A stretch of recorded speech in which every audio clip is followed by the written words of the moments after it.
ਸਤਿ ਸ਼੍ਰੀ ਅਕਾਲ ਸਾਰਿਆਂ ਨੂੰ। ਮੇਰਾ ਨਾਮ ਬਲਜਿੰਦਰ ਕੌਰ। ਅੱਜ ਅਸੀਂ ਫੇਰ ਹਾਜ਼ਰ ਹਾਂ ਜੱਟਾਂ ਦੇ ਇਤਿਹਾਸ ਦੇ ਗੋਤਾਂ ਦੀ ਲੜੀ ਲੈ ਕੇ। ਅੱਜ ਅਸੀਂ ਗਿੱਲ ਗੋਤ ਬਾਰੇ ਗੱਲ ਕਰਾਂਗੇ। ਗਿੱਲ ਇਹ ਰਘੁਵੰਸ਼ੀ ਬਰਜਾ ਰਾਜਪੂਤਾਂ ਦੀ ਸ਼ਾਖ ਹਨ।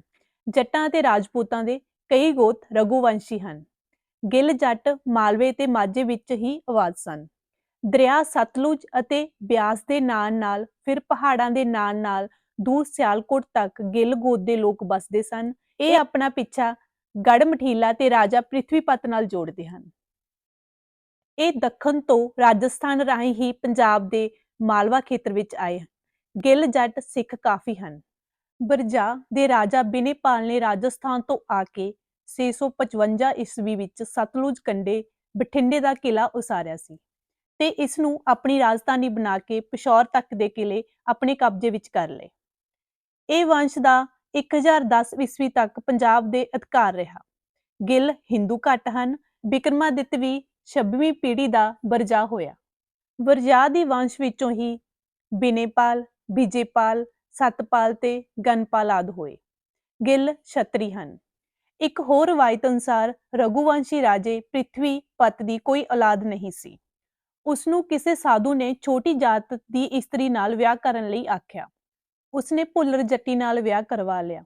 ਉਸ ਜੱਟੀ ਤੋਂ ਜੋ ਪੁੱਤਰ ਹੋਇਆ ਉਸਨੂੰ ਰਾਜਪੂਤ ਰਾਣੀਆਂ ਨੇ ਜੰਗਲ ਵਿੱਚ ਛੁਡਵਾ ਦਿੱਤਾ। ਰੱਬ ਦੀ ਕਰਨੀ ਦੇਖੋ ਕਿ ਰਾਜਾ ਦੂਜੇ ਦਿਨ ਜਦ ਜੰਗਲ ਵਿੱਚ ਸ਼ਿਕਾਰ ਖੇਡਣ ਗਿਆ ਤਾਂ ਰਾਜੇ ਨੂੰ ਇਹ ਬੱਚਾ ਮਿਲ ਗਿਆ। ਰਾਜੇ ਨੂੰ ਸਾਰੀ ਸਾਜ਼ਿਸ਼ ਦਾ ਪਤਾ ਲੱਗਾ ਤੇ ਰਾਜਾ ਬੱਚਾ ਘਰ ਲੈ ਆਇਆ। ਜੰਗਲ ਵਿੱਚ ਗਿੱਲੀ ਥਾਂ ਉੱਤੇ ਮਿਲਣ ਕਰਕੇ ਰਾਜੇ ਨੇ ਬੱਚੇ ਦਾ ਨਾਮ ਗਿੱਲ ਰੱਖ ਦਿੱਤਾ ਤੇ ਇਹ ਇੱਕ ਮਿਥਿਹਾਸਿਕ ਘਟਨਾ ਹੈ। ਭੀਮ ਸਿੰਘ ਦਾਈਆ ਗਿੱਲਾਂ ਦਾ ਸੰਬੰਧ ਜਨਾਨੀ ਲੋਕਾਂ ਨਾਲ ਜੋੜਦੇ ਹਨ। ਉਹਨਾਂ ਦੇ ਖਿਆਲ ਅਨੁਸਾਰ ਇਹ ਕਬੀਲੇ ਦੇ ਲੋਕ ਸਿਕੰਦਰ ਦੇ ਹਮਲੇ ਸਮੇਂ ਉਸਦੇ ਨਾਲ ਆਏ। ਫਿਰ ਇਹ ਕਾਬੁਲ, ਕੰਧਾਰ ਅਤੇ ਪੰਜਾਬ ਵਿੱਚ ਬਸ ਗਏ। ਜਨਾਨੀ ਯੋਧੇ ਹਰਕੁਲੀਜ਼ ਦੇ ਇੱਕ ਪੁੱਤਰ ਦਾ ਨਾਮ ਵੀ ਗਿਲਾ ਸੀ। ਇਹ ਵੀ ਹੋ ਸਕਦਾ ਹੈ ਕਿ ਗਿੱਲ ਗੋਤ ਦੇ ਵੱਡੇ ਮੱਧ ਏਸ਼ੀਆ ਤੋਂ ਯੂਨਾਨ ਆਏ ਹੋਣ ਤੇ ਫਿਰ ਭਾਰਤ ਆਏ ਹੋਣ। ਮਹਿਮੂਦ ਗਜ਼ਨਵੀ ਜਿਹੇ ਕੱਟੜ ਜ਼ਾਲਮ ਤੇ ਲੁਟੇਰੇ ਮੁਸਲਮਾਨ ਬਾਦਸ਼ਾਹਾਂ ਤੋਂ ਡਰ ਕੇ 1026 ਤੇ 27 ਈਸਵੀ ਦੇ ਸਮੇਂ ਤੇ ਕਈ ਜੱਟ ਕਬੀਲੇ ਰੂਸ ਤੇ ਯੂਰਪ ਵਿੱਚ ਜਿਪਸੀਆਂ ਦੇ ਰੂਪ ਵਿੱਚ ਗਏ ਸਨ। ਯੂਰਪੀਅਨ ਦੇਸ਼ਾਂ ਵਿੱਚ ਗਿੱਲ, ਮਾਨ ਅਤੇ ਢਿੱਲੋਂ ਆਦਿ ਗੋਤਾਂ ਦੇ ਗੋਰੇ ਮਿਲਦੇ ਹਨ। ਮਾਲਵੇ ਵਿੱਚ ਇੱਕ ਹੋਰ ਰਵਾਇਤ ਹੈ ਕਿ ਬਿਨੇਪਾਲ ਦੀ 9ਵੀਂ ਪੀੜ੍ਹੀ ਵਿੱਚ ਜੈਪਾਲ ਹੋਇਆ। ਜੈਪਾਲ ਨੇ ਯਾਦਵ ਵੰਸ਼ ਦੀ ਕੁੜੀ ਨਾਲ ਵਿਆਹ ਕਰਾਇਆ ਤੇ ਉਸਦੇ ਪੇਟੋਂ ਗਿੱਲਪਾਲ ਹੋਇਆ। ਰਾਜੇ ਦੇ ਵਜ਼ੀਰ ਰਤਨ ਲਾਲ ਨੇ ਰਾਜਪੂਤ ਰਾਣੀ ਨਾਲ ਮਿਲ ਕੇ ਗਿੱਲਪਾਲ ਨੂੰ ਮਾਰਨ ਦੀ ਸਾਜ਼ਿਸ਼ ਬਣਾਈ। ਇਹ ਸਾਜ਼ਿਸ਼ ਪਕੜੀ ਗਈ ਤੇ ਰਤਨ ਲਾਲ ਡਰ ਕੇ ਬਗਦਾਦ ਭੱਜ ਗਿਆ ਤੇ ਉਸਨੇ ਮੁਸਲਮਾਨ ਬਣ ਕੇ ਮੱਕੇ ਦਾ ਹੱਜ ਕੀਤਾ। ਇਸ ਮਗਰੋਂ ਇਸ ਦਾ ਨਾਮ ਹਾਜੀ ਰਤਨ ਪ੍ਰਸਿੱਧ ਹੋਇਆ।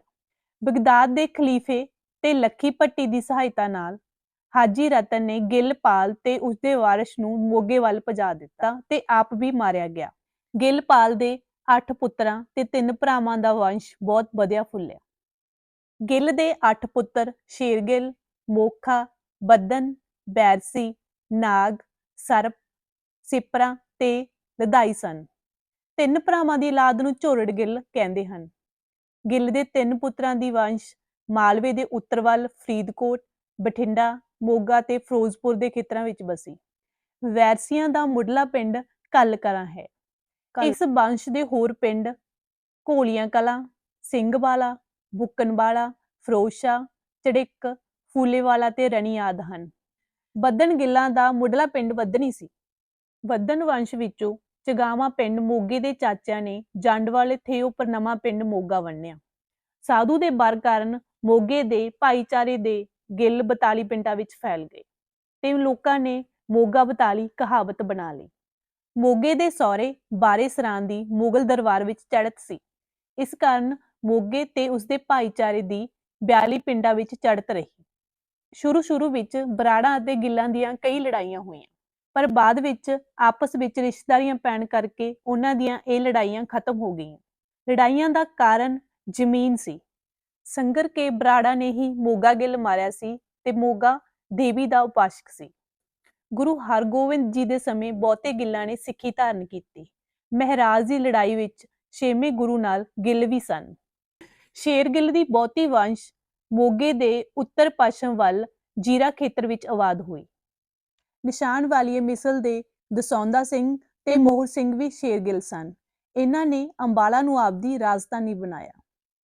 ਇਹਨਾਂ ਹੇਠ ਕਰੀਬ ਅਹਿਸਾਬਾਦ, ਮਾਰਕੰਡਾ, ਇਸਮਾਇਲਬਾਦ, ਜ਼ੀਰਕਪੁਰ, ਦੁਰਾਹਾ, ਅਮਲੋਹ, ਰੋਪੜ, ਅਨੰਦਪੁਰ ਸਾਹਿਬ ਦਾ ਇਲਾਕਾ ਸੀ। ਕੁਝ ਸ਼ੇਰਗਿੱਲ ਜ਼ੀਰੇ ਵਿੱਚੋਂ ਉੱਠ ਕੇ ਦਵਾਬੇ ਵੱਲ ਚਲੇ ਗਏ ਸਨ। ਸ਼ੇਰਗਿੱਲਾਂ ਦੇ ਇੱਕ ਸਰਦਾਰ ਦਾਦੂ ਗਿੱਲ ਨੇ ਮਿੱਠੇ ਮਿਹਰ ਧਾਲੀਵਾਲ ਦੀ ਪੋਤੀ ਦਾ ਰਿਸ਼ਤਾ ਅਕਬਰ ਨੂੰ ਕਰਵਾਇਆ ਸੀ। ਗਿੱਲ ਬਹੁਤ ਦੂਰ ਅੰਦੇਸ਼ ਤੇ ਸੂਝਵਾਨ ਹੁੰਦੇ ਹਨ। ਇਹਨਾਂ ਨੇ ਮਹਾਰਾਜਾ ਰਣਜੀਤ ਸਿੰਘ ਤੇ ਅੰਗਰੇਜ਼ਾਂ ਨਾਲ ਵੀ ਆਪਣੇ ਸੰਬੰਧ ਠੀਕ ਰੱਖੇ। ਮੁਹੰਮਦ ਗੌਰੀ ਨੇ ਬਠਿੰਡੇ ਨੂੰ ਫਤਿਹ ਕਰਕੇ ਕੁਝ ਗਿੱਲਾਂ ਨੂੰ ਸਿਰਸੇ ਅਤੇ ਹਿਸਾਰ ਦੀਆਂ ਜੰਗੀਰਾਂ ਦਿੱਤੀਆਂ। ਸਿਰਸੇ ਹਿਸਾਰ ਵਿੱਚ ਕੁਝ ਗਿੱਲ ਜੱਟ ਸਿੱਖ ਹਨ ਤੇ ਕੁਝ ਹਿੰਦੂ ਜਾਟ ਹਨ। ਇਸ ਇਲਾਕੇ ਵਿੱਚ ਝੋਰੜ ਗਿੱਲਾਂ ਦਾ ਹੀ ਪਿੰਡ ਹੈ। ਲੁਧਿਆਣੇ ਅਤੇ ਜਗਰਾਓ ਇਲਾਕੇ ਵਿੱਚ ਗਿੱਲਾਂ ਦੇ 40 ਪਿੰਡ ਹਨ। 12ਵੀਂ ਸਦੀ ਦੇ ਆਰੰਭ ਵਿੱਚ ਰਾਜੇ ਗਿੱਲਪਾਲ ਦੇ ਪੁੱਤਰ ਮੋਖਾ ਗਿੱਲ ਨੇ ਪਾਇਲ ਨੂੰ ਕੇਂਦਰ ਬਣਾ ਕੇ ਚੌਮੁਖਵਾਦ ਨਾਮੇ ਪਿੰਡ ਵਸਾਇਆ ਤੇ ਆਪਣੀ ਚੌਧਰ ਕਾਇਮ ਕੀਤੀ।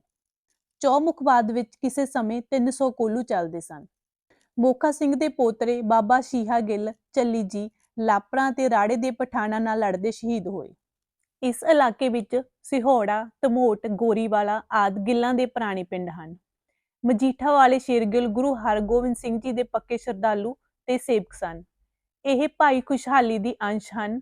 ਮਾਝੇ ਦੇ ਪ੍ਰਸਿੱਧ ਪਿੰਡ ਜਗਦੇਊ ਕਲਾਂ ਵਿੱਚ ਗਿੱਲ ਤੇ ਧਾਲੀਵਾਲ ਆਬਾਦ ਹੋਏ। ਸਿਪਰਾ ਗੋਤ ਦੇ ਗਿੱਲ ਬਹੁਤੇ ਝੰਜ ਵੱਲ ਚਲੇ ਗਏ ਸਨ। ਇਹ ਬਹੁਤੇ ਮੁਸਲਮਾਨ ਹੀ ਬਣ ਗਏ ਸਨ। ਕਾਬੁਲ ਵਿੱਚ ਗਿੱਲ ਮੁਸਲਮਾਨ ਹਨ। ਸਾਂਦਲਵਾਲ ਵਿੱਚ ਗਿੱਲਾਂ ਦਾ ਕੇਵਲ ਇੱਕ ਪਿੰਡ ਕੱਕੜ ਗਿੱਲ ਹੀ ਪ੍ਰਸਿੱਧ ਸੀ। ਪੰਜਾਬ ਵਿੱਚ ਗਿੱਲ ਨਾਂ ਦੇ ਗਿੱਲ ਜੱਟਾਂ ਦੇ ਕਈ ਵੱਡੇ ਪਿੰਡ ਪ੍ਰਸਿੱਧ ਹਨ। ਗਿੱਲ ਮੁਸਲਮਾਨ ਬਹੁਤ ਹਨ। ਮੌਦਗਿੱਲ ਗੋਤ ਦੇ ਲੋਕ ਜੱਟ ਨਹੀਂ ਹੁੰਦੇ। ਇਹ ਰਿਸ਼ੀ ਮਹਾਤਮਾ ਬੁੱਧ ਦੇ ਸਮੇਂ ਹੋਇਆ ਸੀ। ਪੱਛਮੀ ਪੰਜਾਬ ਵਿੱਚ ਬਹੁਤੇ ਗਿੱਲ ਮੁਸਲਮਾਨ ਬਣ ਗਏ ਹਨ। ਇਹ ਝੰਗ, ਮਿੱਟਗੁਮਰੀ, ਸ਼ਾਹਪੁਰ ਆਦਿ ਜ਼ਿਲ੍ਹਿਆਂ ਵਿੱਚ ਆਬਾਦ ਸਨ। ਸ਼ਾਹੀ ਗੋਤ ਦੇ ਜੱਟ ਵੀ ਗਿੱਲ ਦੇ ਭਾਈਚਾਰੇ ਵਿੱਚੋਂ ਹਨ।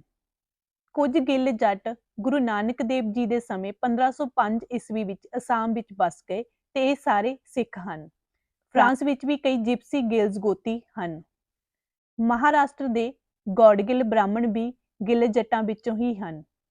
ਗਿੱਲ ਆਪਣੇ ਵਡੇਰੇ ਰਾਜਾ ਪੀਰ ਦੀ ਚੇਤ ਚੌਦਸ ਨੂੰ ਮੋਗੇ ਦੇ ਇਲਾਕੇ ਵਿੱਚ ਰੱਜਿਆਣਾ ਮੱਠ ਤੇ ਮੰਨਤ ਕਰਦੇ ਹਨ। ਇੱਥੇ ਮੇਲਾ ਵੀ ਲੱਗਦਾ ਹੈ।